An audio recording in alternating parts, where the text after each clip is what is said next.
নমস্কার, শুভ সকাল। অনুকূল ঠাকুরের বাণী স্মরণ করে আজকের দিন শুরু করা যাক।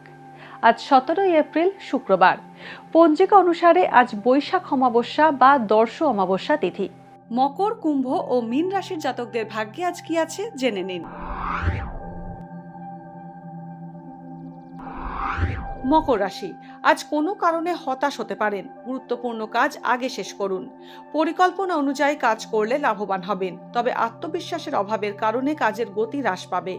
ক্লান্তি ঘিরে ধরবে, নানা কারণে ব্যয় বাড়তে পারে, যার ফলে আপনাকে ঋণ নিতে হতে পারে। কুম্ভ রাশি, আজ ক্রিয়েটিভিটি বাড়বে। আশপাশের ব্যক্তিদের সঙ্গে নিজের চিন্তা ভাবনা ভাগ করে নিন। কর্মক্ষেত্রে সমস্যার সমাধান খুঁজে বার করতে পারবেন। অফিসের সবাই আপনার প্রশংসা করবেন।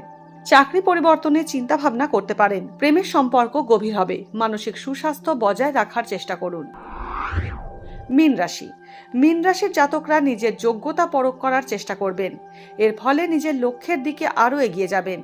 আর্থিক পরিস্থিতি ভালো হবে, অর্থ সঞ্চয় করতে পারবেন। কর্মক্ষেত্রে ভালো কাজ করে সিনিয়রদের প্রশংসা পাবেন। জটিল কাজ সহজে সম্পন্ন করতে পারবেন। ইতিবাচক চিন্তা ভাবনা বজায় রাখুন। ভাগ্যে কি আছে, দিন কেমন কাটবে, জানার ইচ্ছে সবার মনেই।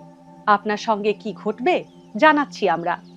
সঙ্গে রয়েছে খারাপ সময়কে ভালো করার টোটকা। ঘরের কোথায় কি রাখবেন, বাস্তু কি বলছে, কি রহস্য হাতের রেখায়। এই সব উত্তরের পাশাপাশি নিজের সংস্কৃতি, পুরাণ ও ঐতিহ্যকে জানুন আরও কাছ থেকে। চোখ রাখুন এই সময় অনলাইনের অ্যাস্ট্রো পেজে।